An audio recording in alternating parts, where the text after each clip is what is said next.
Episode 1 of the State of the Old Republic podcast was originally recorded on August the 5th, 2016.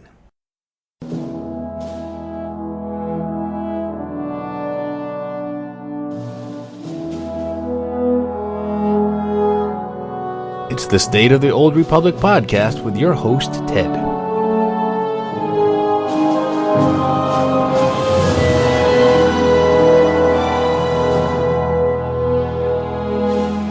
In this inaugural episode, Ted answers the burning question of why are you here?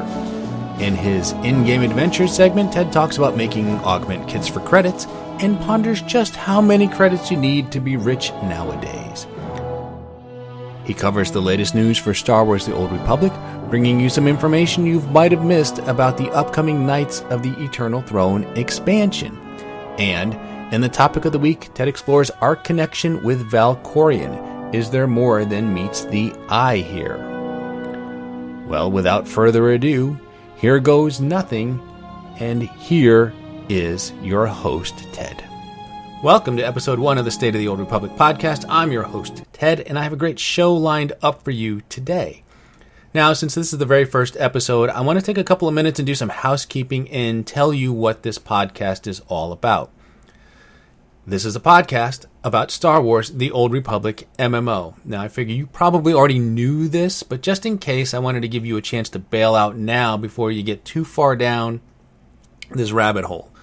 I am the only host for now. If things work out, I may reach out to the community and bring someone else on, but for now, it is just me. And because it's just me, I want to keep things short. So the show will never be longer than 30 minutes. It could be a little bit less, but I'd like for it to be just around 30 minutes. The podcast will be weekly, with new shows releasing every Tuesday. That's the plan for now. The format of the show is pretty simple. I'll open with some announcements, maybe some news and information. Then I'll dive a little bit into what I'm doing in-game. And then I'll have a topic of the week. Eventually, I may do some interviews with some folks in the community.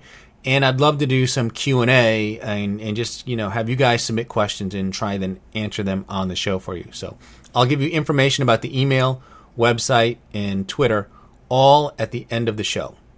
So now I want to tell you a little bit about me and my gaming and podcasting experience since this is the very first episode.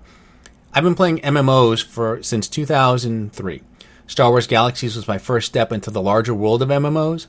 I started playing World of Warcraft when it launched in 2004, and I still play today. I have a website called thebrewhall.com, where occasionally I'll blog about the Hunter class in World of Warcraft and anything to do with Star Wars The Old Republic. I also do a World of Warcraft podcast called the Hunting Party Podcast, which is all about hunters in World of Warcraft. Both the Brew Hall and the Hunting Party Podcast were started in 2009, so I've been doing this for a while now. I'm a huge Star Wars fan, and I blog twice a month for a group called the Cantina Cast. So you can check out their site and read mine and all the other blog posts there. It's cantinacast.com. Follow them on Twitter. It's at the Cantina Cast. They also do a podcast, and I've appeared about 6 times on that show. Really good group of people, to say the least. And I'm really having a good time with that. So check them out. In terms of Star Wars The Old Republic, I've been playing since launch. I wasn't in the beta, but I did get invited to a couple of the beta weekends that they were doing in the fall of 2011. I used to blog for a site called Force Junkies. They're no longer around, but in fact, I got to attend the Guild Summit in March of 2012 on their behalf. I've attended one Cantina tour, and that was the one at Star Wars Celebration in Anaheim. I play on the Shadowlands server and am a member of the Tour Wars X4 Guild. Hands down, one of the best guilds I've been a part of in any MMO. Really good group of people. My main toon is a mercenary, although I have 22 toons on the server, 16 of which are level 65, and the others aren't too far behind from max level. So I do play a lot of alts and do a lot of leveling in this game. And I've just thought about doing a Star Wars The Old Republic podcast for a while now, and just seemed like the time was right, so here we are, and I hope you enjoy it. So that's enough about me. I do have a couple of announcements to tell you about, things happening.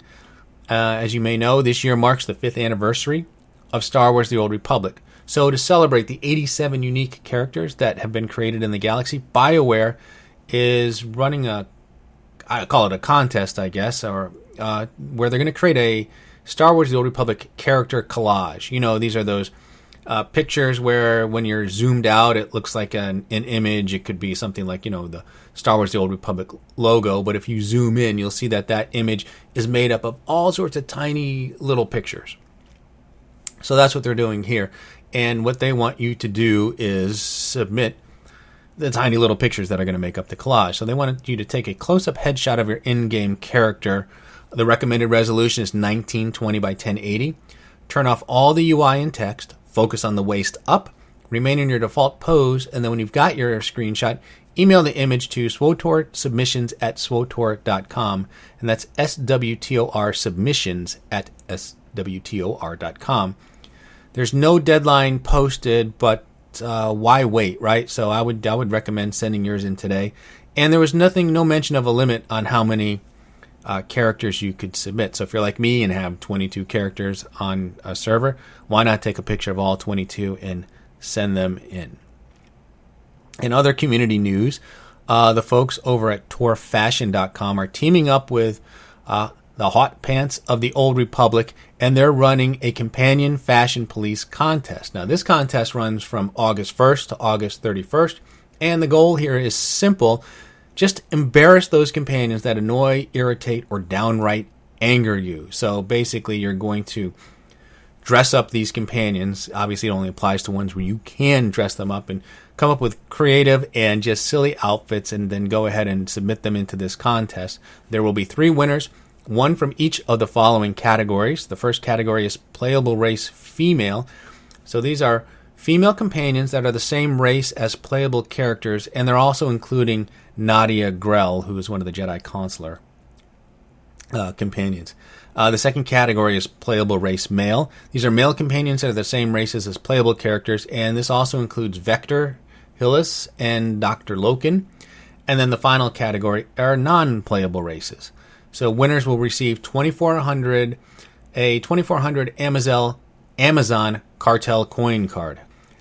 So head to torfashion.com/CFP contest for a full list of rules, prize information, and how to enter. And again, that's tor-fashion.com/CFP-contest. And by the way, there's nothing more exciting than doing a podcast where you have to just spell out and read URLs and email addresses. But anyway, that's all of the announcements for this week. So now I'm going to move into a segment that I call in-game exploits. And no, it's not about cheating. It's just about something I've been doing or seen in-game and feel like talking about. So this week's in-game exploits are about credits and the Galactic Trade Network, the GTN. Now, you're probably aware that there is an achievement in-game for earning 10 million credits. And this was introduced for Rise of the Hutt Cartel a few years back. So 10 million isn't that much anymore. I'm not even sure it was a lot back then when that achievement was introduced, but nowadays 10 million is nothing. So during Knights of the Fallen Empire, I set a goal to earn 100 million credits. I called it the 100 million credit march. And at the time, to me anyway, that seemed like a lot of money to have. Like if I had that many credits, I'd be rich. I achieved the goal and actually now have 135 million credits on a single toon with, a few million spread out on other characters. And that's not bad, but I don't feel rich. And the thing is, I don't know what rich is in the game. Like, BioWare released this big infographic about with all sorts of interesting stats and stuff like that, but they never release any money stats. I always be curious to see, sort of what the average income, if you will, of players is. How much money, how many credits does people have? I'm just curious. I don't know. I have a new goal now, which is to have 200 million credits in hand before the launch of the next expansion. So here's my question for you. How many credits do you need to feel rich in this game? Now, I'm not asking how many you have, or if you want to email me and reply, you can tell me how many you have. I'm curious to know what rich is, or how many credits does one need to feel comfortable. I mean, at 135 million, I feel good, but it could just disappear in a heartbeat, too. And the reason I say this is when you look at the prices of some of the items that are on the GTN, They're 10, 20, upwards of 50 million credits. And yet, it's a minority of the items that are priced this way, but there's some of the good stuff, right? Like the Defiant Vented lightsaber. I bought one for 45 million, which was a lot. It really set me back. I've since made it all back, but I love that lightsaber. I mean, I've added it to my collection. I use it on several tunes. I love it. I'm having a lot of fun with it. I enjoy it. But 45 million was awfully steep. For the Dark versus Light, I recently bought, I think it was the Revanite Avengers armor set. Someone put the full set, just a crate of the full set, 10 million credits. I didn't even hesitate to buy it. I had a Jedi Knight, called him Count Sudoku, and decided he would look good in a set like that. It's black, it's red, it's got the cloak, and it's fun. I do these things because it's fun. That's why I like to have the money, not so I can just hoard it, but so I can spend it. What's the point of having all these credits if you aren't going to buy cool things? So I've earned a lot, spent a lot too. But I want to talk a little bit about today how I'm making this money and some of the things I'm doing, though. And basically, at the risk of ruining the market, I've actually made the bulk of my credits selling augment kits. And did I mention I was on the Shadowlands server earlier? I meant to say I'm on the Corellian Run server. Yeah, that's the one. I'm Corellian Run. Definitely not on Shadowlands. But seriously, though, augment kits are some of the most liquid items I've ever seen. They don't stay on the GTN for very long, and I have no idea why they sell so well. I mean, I guess everyone has upwards of 20 tunes, and maybe they want to augment them all. I'll be honest with you, I'm not good about augmenting all my alts. I have my main tune, he's all kitted out. And I have a couple other tunes that I like, that I have done augments for, that I've augmented, but most of my characters are lagging in this area. But they just sell. I mean, and I don't spend a lot of time questioning the gift bantha here. I just try and crank out kits and sell them. They're not that hard to make, but it is tedious, and for me, it takes a small army of tunes to do this. So here's how I do it. And I'm telling you this because if anyone else here is in the augment business and knows of a better way to do it, I'm all ears. I'm here to, learn from you guys about this stuff as much as I am just explain how I go about doing things. But here's the way I do it. Well, let me back up. How do you make an augment kit? Augment kit's pretty easy. You need something called an augment component, and you get this by reverse engineering your stuff. I'll talk about that in a minute. You need an assembly component related to obviously the crafting profession that you're going to make them with. You need a slicing component called given hypercalculator, and then you need another prototype material that can either come from investigation or underworld trading, metals or cloth. And again, the item you need is specific to whatever profession that you're making them in. So, for example, when I craft them with synth weaving, I need to make bonded attachments, which are made from crystals. I need the I need the augment component, which I get from Biochem. I make red cell graphs, reverse engineer those, and that's where I get the components. And then in the case of synth weaving, I need charged hypercloth, which comes from underworld trading. It's a fabric. And of course, as I said, the given hypercalculator. So the hardest thing for me to get there is just the charged hypercloth. Pretty much have to run missions, very expensive to buy on the GTN. But the reason I go this route is it's really easy to gather crystals and biomats from the endless swamp on Zakul. I have a couple tunes with archaeology, bioanalysis, and really a short tour of about 30 minutes, and I've drained the swamp of what I need for that day. And it's so much better than Breaktown, which is where you have to go to farm metals. And I don't know if Darvanis has made gathering better. I've only gotten a couple tunes that far into the story. But I do know that you can farm the grade 9 materials on Darvanis, so maybe that's made it a little bit easier. But, I've written about Breaktown. I call it the Breaktown Boogie, and I hate it. If I have to go farm mats in Breaktown, I just hate it. So I kind of gave up on that and just focused on the endless swamp and the biomats and the crystals. And like I said, the kits sell great, and if you keep this up, I mean, I make anywhere from on a really good day, I'll make 4 million just off the kits. So if you happen to be an augment kit seller, email me and let me know how you do it. The Biochem synth weaving combo is just how I chose to do it, but I'm open to suggestions. And it seems though, the more credits I make, the more I question if it's enough. I always want more credits, and I'm not afraid to spend them, but I'm just, I'm just curious to know what the heck is rich in this game and how many credits do people have. I mean, I'm going to go for 200 million. I'd have to think at 200 million, I'm sitting pretty good. But when you've got items and lightsabers and things costing 50 million credits, well, obviously you can burn through that very, very quickly. So that's my in-game rambling for today. So now I'm going to want to go ahead and let's just slice the HoloNet and talk about some news, because there's some good news, some good things coming out of Austin, Texas, as it were, this week. So a few small items coming off the dev post. On August the 11th, there will be a producer live stream where they'll have information on Season 7. I don't PvP much, but if you do PvP and you like PvP, they're going to give you some information about what's going on in Season 7 for PvP. I have no idea what it'll be, but tune into that on August the 11th. Let's see what else. If you're going for the legendary achievement for the Dark versus Light event, there's a bug right now for the hard mode Depths of Manon. And on the last boss, the last boss is this alpha cyborg, right? And part of the way you defeat him is you drag him around the room and these flame jets come from the ceiling and it weakens him and damages him. So if the boss dies to one of those flame jets, to the fire, you don't get credit for the achievement. So the plan, I guess, is to fix this. And they said game update 4.7.1. So that's not even the initial release of 4.7, obviously. So you might have to wait a little bit before that's fixed. But there is a workaround, which is to make sure your character gets the killing blow. Your character, I guess anyone in your group gets the killing blow, and you should be okay. And I think there are a couple other bugs related to the legendary achievement, which they're also targeting game update 4.7.1 to fix. So just something to keep in mind if you're going for that insane achievement for the Dark versus Light event. The Gustuno recruitment mission will be available when Chapter 16, the Battle for Odessa, launches on August the 9th. They had some trouble with this. It was supposed to come with Chapter 15, Gemini Deception. They had to push it back. So it's now coming with Chapter 16, the Battle for Odessa. So you'll be able to get Gustuno when the chapter releases, and, it'll be August the 9th there.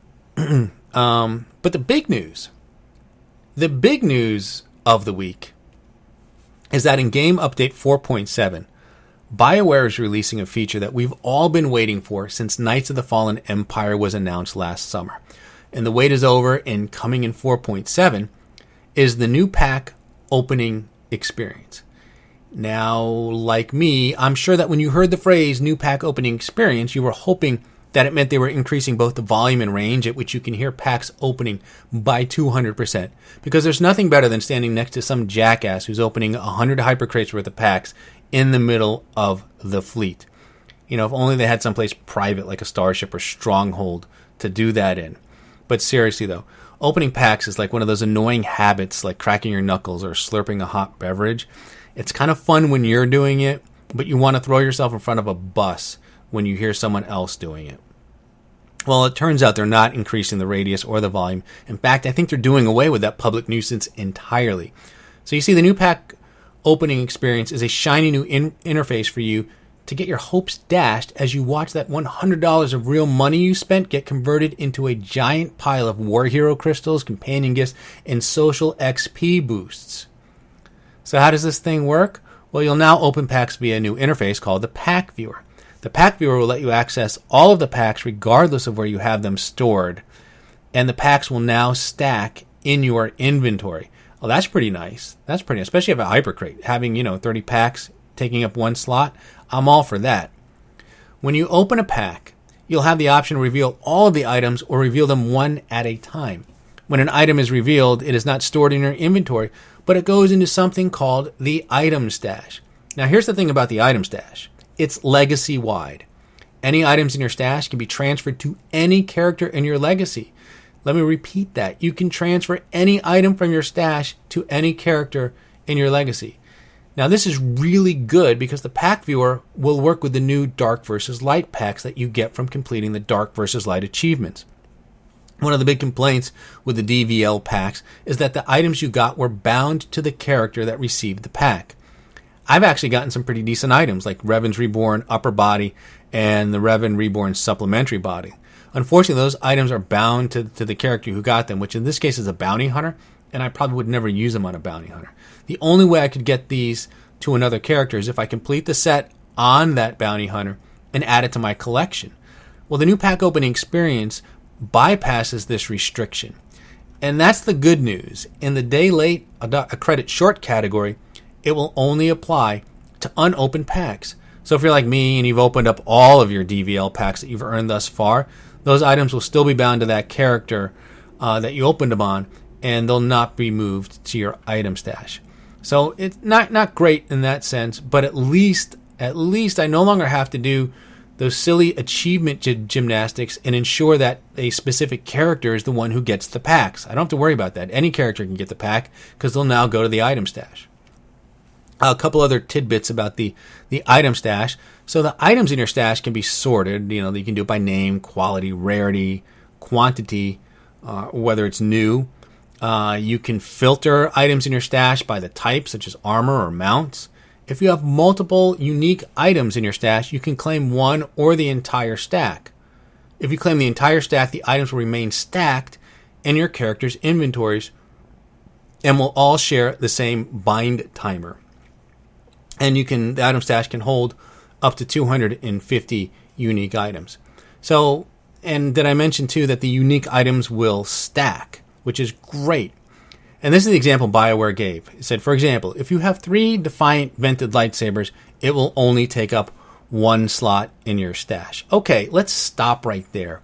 If you have 3 Defiant vented lightsabers, you either bought $1,000 worth of packs or have discovered one of those duping hacks where you pop an alacrity buff, have Nico Okar out, and get him to do that emote where he talks about saving Theron's mom. You open the pack, claim the items, unplug your PC from the internet, stand on your head, rub your cat's tummy, reconnect your PC to the internet, and log back in to magically find 3 Defiant vented lightsabers in your inventory. Well, that's the new pack opening experience. It's coming in Game Update 4.7. I know a lot of you are thinking that this is a waste of time and resources, probably much like this podcast, and it's the reason why we don't have a new operation. I don't know about that. But what I do know is I'm a big quality of life person, and anything that helps manage my inventory and makes it easier for me to transfer items between my 22 characters is all right in my book. Oh, and by the way, if anyone from BioWare happens to be listening to this, please let this work with supply crates. Please let this work with supply crates. Please tell me this works with supply crates. That would just make me, as I might actually go and run some heroics now and, get those armor crates and things like that. If I know that I can actually store most of them in the item stash, that would be the end all and be all. So there you go. That's the new pack opening experience coming in Game Update 4.7. Well, that's all the recent dev news. I did want to talk about the expansion announcement. And by the way, I use the term announcement loosely here. There was virtually no information given about the upcoming expansion, which is called Knights of the Eternal Throne, by the way. In fact, you could have done the entire thing in a tweet. I mean, seriously, you could. It would have been like, next SWTOR expansion, Knights of the Eternal Throne, coming fall 2016. You can even toss a bunch of hashtags in there. Hashtag SWTOR, hashtag Star Wars, hashtag SWCE, and hashtag what else did you want us to say? That's how devoid of information the announcement was. Now, outside of the EA panel where they did do the announcement, James Olin actually did an interview with comicbook.com, and he did add a couple interesting points. And it was mentioned that the Knights of the Eternal Throne story will be playable on its own. You won't have to complete Knights of the Fallen Empire to start Knights of the Eternal Throne, which is a bad idea if you've never played Knights of the Fallen Empire, but it's a great idea if you don't want to run your 40th tune through Fallen Empire just to play Eternal Throne. And according to Olin, there will be a lot of great co-op and multiplayer challenges. We have no idea what this means. And it could be anything, right? It could be another Eternal Championship type event, a Star Fortress type Flashpoint, but it could also mean a new operation or a new Flashpoint. We just don't know. What I will say is this. Fans have been screaming for a new operation, including myself, and BioWare knows this. So if a new operation is planned, why not come out and just say it? Even if it won't be ready at launch, just say at some point during Eternal Throne there will be a new op. I'm not saying there is or isn't one planned, but you'd think if there was, they would just come out and say so.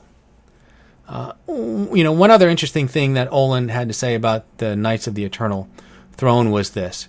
And he said the old Knights of the Old Republic games were so popular because they made you into the Luke Skywalker of the game, giving you a band of friends you'd love to go on a galactic adventure with in real life. We want to continue that with Knights of the Fallen Empire, Knights of the Eternal Throne, giving you that feeling and the story twists.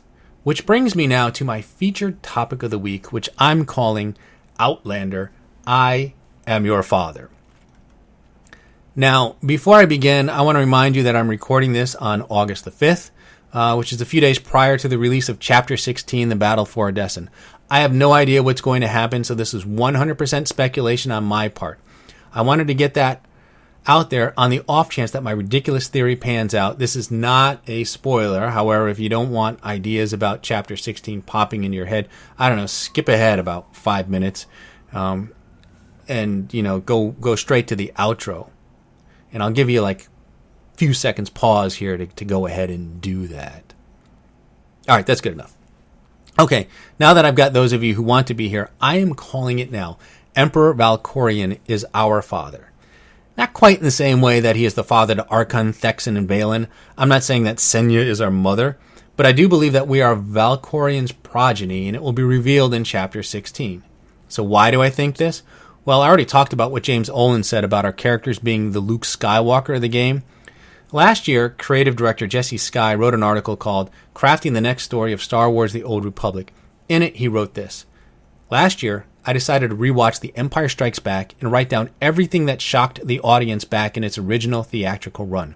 It's a very long list. That film packs a real emotional punch. It's full of twists, betrayals, and revelations the entire way through. I've wanted to tell a Star Wars story like that ever since the first time I saw it.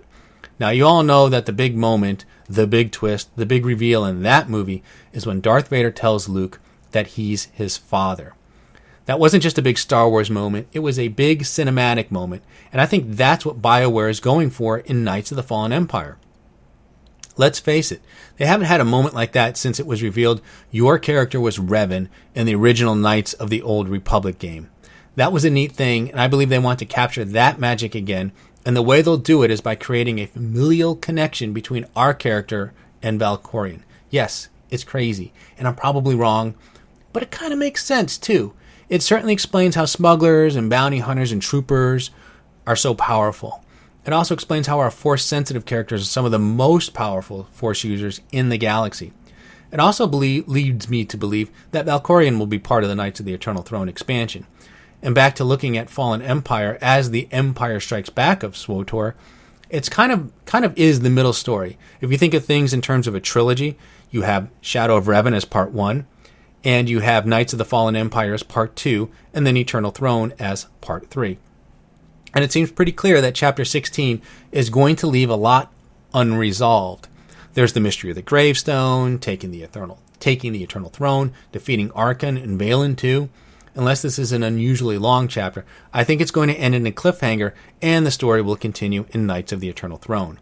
I don't see things getting wrapped up, so there's definitely room in this story for a big twist regarding us and Valkorain, so I am hanging my saber on that theory, and we'll know on August 9th if it all pans out. And with that, I hear the music starting to play here, so that can mean only one thing. You've managed to burn this half hour listening to episode 1 of the State of the Old Republic podcast. I'm your host, Ted, and I thank you for tuning in. You can find this podcast on iTunes, Stitcher, and Google Play. You can also listen to the show directly from the show website, which is currently sotorpodcast.buzzsprout.com. And there is also an RSS feed, and I'll have all this stuff posted in the show notes. If you have a question for the show, you can email me at sotorpodcast@gmail.com. You can also tweet your questions to @SOTORpodcast. And be sure to follow us on Twitter to get the latest information on the podcast. So tune in next week for episode 2. And remember, the Sith code, cake is alive.